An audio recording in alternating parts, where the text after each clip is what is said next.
Assalamualaikum warahmatullahi wabarakatuh. Saya Dr. R.R. Femi Kesumadewi MPD.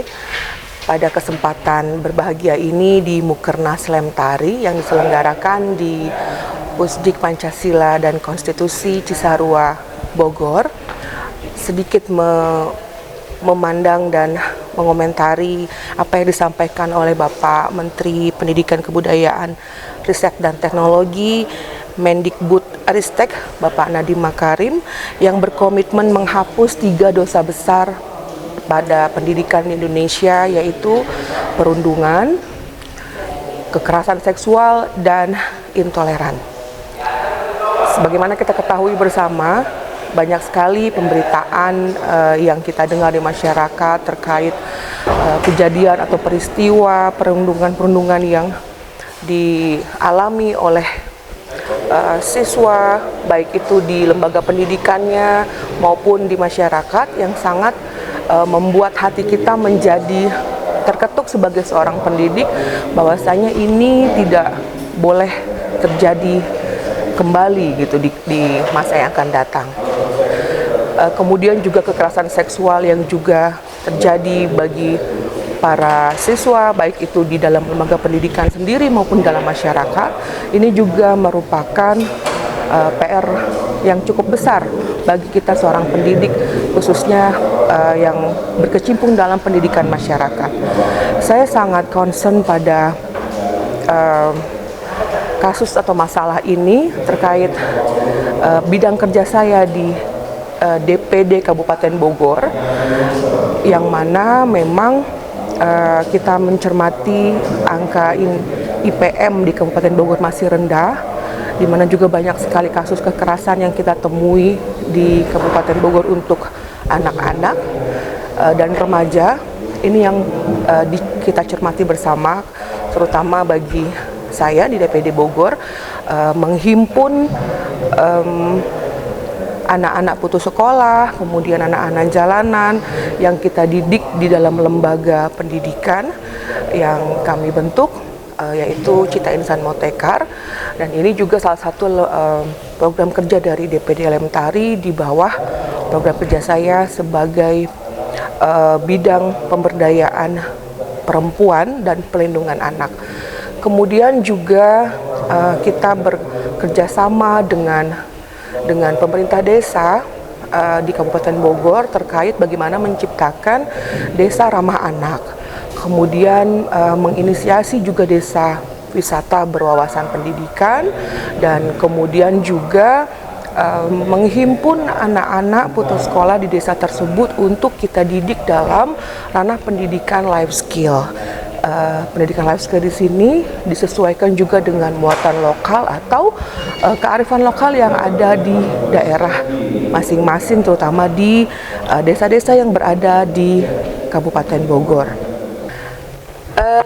3 dosa besar pendidikan yang dikemukakan oleh Bapak Menteri Nadiem Makarim, karena melihat di masyarakat itu masih banyak terjadi perundungan, kekerasan seksual, dan intoleran.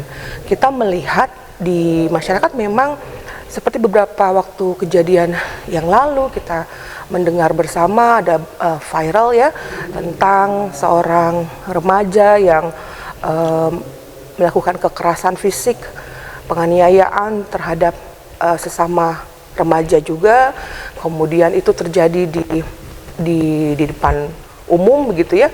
Nah, ini contoh yang memang terlihat, tapi di belakang itu banyak sekali yang kekerasan yang terjadi di sekolah, misalnya sesama siswa, ada geng, ada perkumpulan siswa, kemudian tawuran, kemudian ada juga kekerasan atau perundungan, bullying yang dilakukan oleh guru ke siswa di sekolah. Nah, ini kan dalam ranah lembaga pendidikan, tapi masih saja dapat terjadi kasus perundungan antar siswa di sekolah gitu, dengan bullying seperti tidak hanya kekerasan fisik, tapi bullying di sini juga termasuk pada kekerasan verbal seperti memaki, membentak, kemudian juga melakukan apa namanya itu sekarang body shaming ya. Body shaming ini juga termasuk pada perundungan.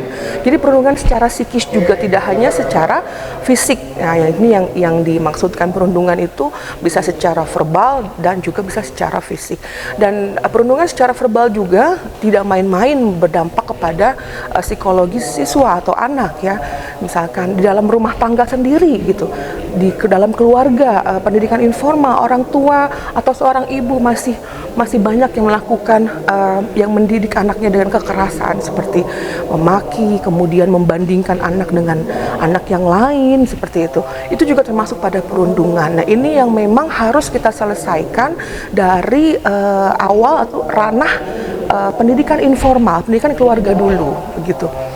Ini yang sangat penting, bagaimana keteladanan orang tua dan pendidik dalam pencegahan perundungan ini. Pola asuh itu sangat penting untuk mencegah perundungan di dalam keluarga. Seperti yang kemarin disampaikan oleh Bapak Profesor Dr. Arief Hidayat, bahwasanya perundungan, kekerasan seksual dan intoleran ini dapat dicegah dengan keteladanan yang dilakukan oleh orang tua dan pendidik seperti itu.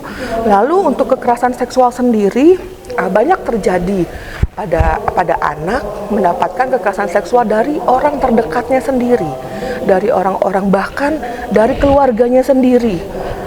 Bisa ada beberapa kasus dari ayah kandungnya sendiri, ayah tiri, kemudian paman, sepupu dan lain sebagainya. Ini juga lagi-lagi pendidikan informal yang sangat dibutuhkan oleh seorang anak melalui pola asuh orang tua yang tepat begitu.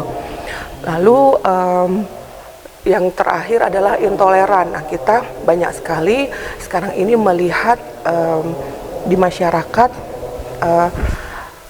terjadi intoleran dalam bentuk